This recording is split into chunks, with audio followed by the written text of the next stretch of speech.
pars pas. Pourquoi tu veux quitter la vidéo? Si toi aussi tu te demandes ce qu'est et comment se trouve-t-on au final dans une relation pansement, je te conseille de rester sur cette vidéo où je vais tout t'expliquer de manière très détaillée.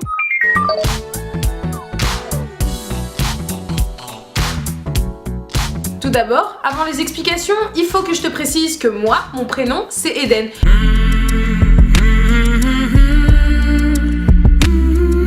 Et que juste ici, je vais te laisser mes réseaux sociaux. Sinon, tu peux aussi t'abonner, activer la cloche des notifications. Je vais arrêter de te mettre la pression, comme ça, c'est réglé, c'est fait. Qu'est-ce qu'est une relation pansement? Tu as peut-être et sûrement déjà entendu ce terme. Et pour toi, en fait, ça signifie pas grand-chose. Ou peut-être que quelqu'un t'a dit « toi, t'es dans une relation pansement. » C'est une relation qui en général va suivre une très grosse rupture qui s'est peut-être et probablement mal passée ou une relation dans laquelle tu te sentais bien et en fait elle a eu un terme et la personne est éventuellement décédée. Voilà. C'est une relation qui aura pour fonction de réparer la personne en elle-même sans pour autant qu'elle s'en rende compte. Oui, c'est assez complexe effectivement. Donc si vous voulez, c'est un peu comme si la personne elle avait le désir de vouloir se réparer de l'intérieur de cette mauvaise relation en comblant le vide par une autre personne. Ça veut dire qu'elle va être dans un processus de réparation tout en étant avec quelqu'un et ça peut pas fonctionner parce qu'elle ne pourra pas vraiment s'impliquer par rapport à l'autre personne et elle va plus chercher des réponses pour elle. Vous voyez ce que je veux dire? Comme vous le savez, il est très difficile de se réadapter à une vie de solitude quand on a eu l'habitude d'être plutôt comme ça. C'est un peu compliqué parce que ça veut dire que tu es tout le temps avec quelqu'un comme ça et d'un coup tu vas te retrouver seule. Mais comment tu fais? Comment tu fais pour te réadapter, etc. Il y a toujours cette meuf dans l'école ou même dans la vie de tous les jours, genre c'est fini avec un gars, elle enchaîne avec un autre, c'est fini avec un autre, elle enchaîne avec un autre. On va pas viser homme ou femme, là je parle pour les êtres humains parce que les animaux, je ne pense pas qu'ils puissent me comprendre.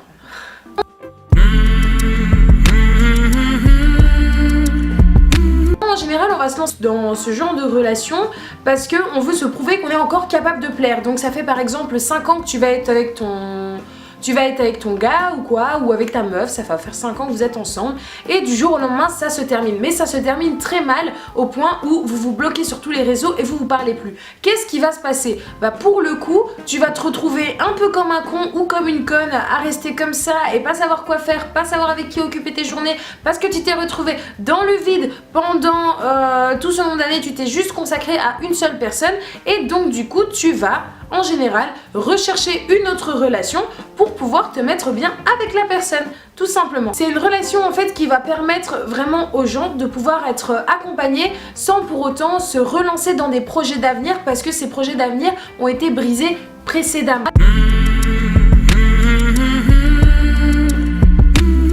Alors, la relation pansement en général une durée disons de quelques mois voire quelques années quand la situation est vraiment problématique. Il y a eu des cas, des témoignages, je pense que je vais vous laisser la vidéo ici en suggestion, donc c'est des témoignages, émissions, genre toute une histoire, des trucs comme ça, où la dame elle expliquait qu'en fait sa relation pansement avait duré 17 ans.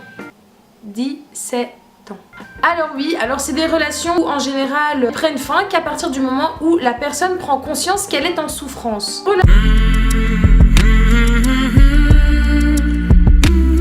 Relation pansement peut être, c'est pas forcément quelque chose de vraiment négatif, c'est une relation qui peut être en même temps réparatrice et harmonieuse sans pour autant qu'il y ait un véritable sentiment d'amour, donc c'est plus de l'attachement par rapport à la personne et ça peut être une relation qui peut être très agréable.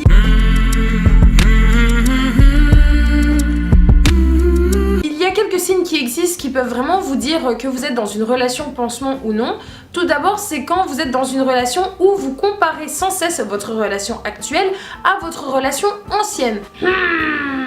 Déjà ça, en général, c'est un truc qu'on fait pas et du coup, quand ça arrive trop fréquemment, avec un esprit de mélancolie, de tristesse, d'envie, etc., c'est mauvais signe, c'est qu'en général, on est dans une relation pour combler un vide.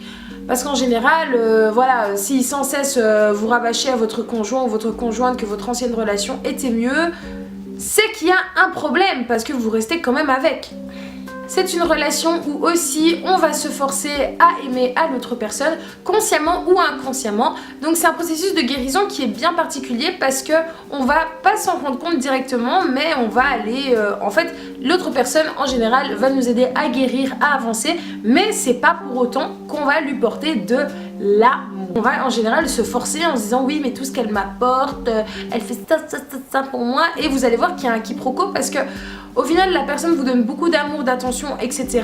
et vous, de votre côté, vous avez du mal à le lui rendre et vous justifiez toujours cette cause en fait par votre relation passée. Ça craint un peu. Tu peux aussi éventuellement te trouver dans une relation pansement à partir du moment où tu t'es lancé dans ta relation un peu en mode YOLO. Genre tu t'es lancé en mode vas-y on se met en couple, yeah, oh. En mode ce n'est pas un choix mûrement réfléchi. C'est pas pour autant tout le temps comme ça, mais en général c'est une relation, si tu es déjà mal ou tu as un malaise de base, quand tu vas devoir te lancer dedans, tu vas pas te prendre la tête, tu vas pas réfléchir plus loin, tu vas juste te dire voilà j'ai envie de me mettre en couple, je me mets en couple, c'est tout. Ça c'est pas bon mon gars, ça c'est pas bon. Et à présent on va parler de...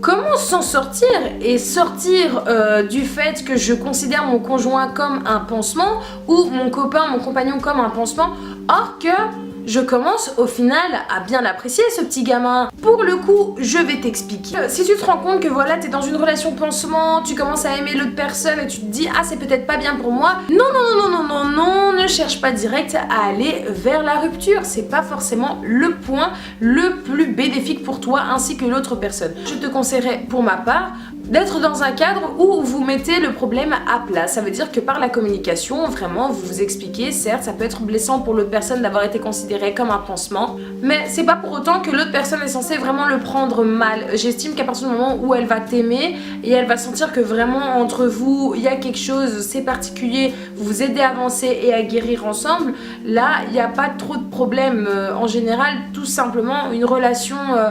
pansement, c'est une relation qui finit par une rupture, mais il est toujours possible de passer à autre chose et de faire en sorte que cette relation soit une véritable réussite. Donc il est bien possible qu'une relation pansement ait une relation qui t'aide à sortir de... Voilà, ça devient une bonne relation quoi.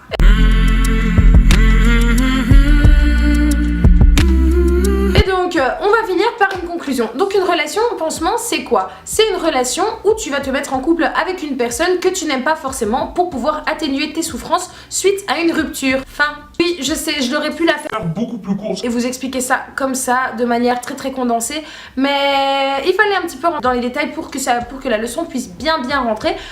Ainsi que vous ayez donc appris d'une bonne manière, je pense, une part nouvelle de culture ou d'aspect psychologique. Ça pourrait être très intéressant de sortir ça un cours pour faire... C'est la fin de cette vidéo. J'espère que la vidéo t'aura plu, que tu as pu apprendre quelque chose de nouveau. Je précise et je cite, oui parce que j'adore mes ongles, que comme je te l'ai dit en début de vidéo, je te conseille, si tu le veux et si tu as kiffé cette vidéo, de t'abonner, d'activer la cloche de notification, de laisser un éventuel commentaire, donc si t'as des choses à dire, etc. parce que ta parole compte aussi. Si t'as rien à dire, c'est pas grave, tu peux t'exprimer par un like, pouce bleu. Donc voilà, on se retrouve très bientôt et à la prochaine pour de nouvelles vidéos. Oh tada! À très bientôt pour de nouvelles vidéos sur ma chaîne.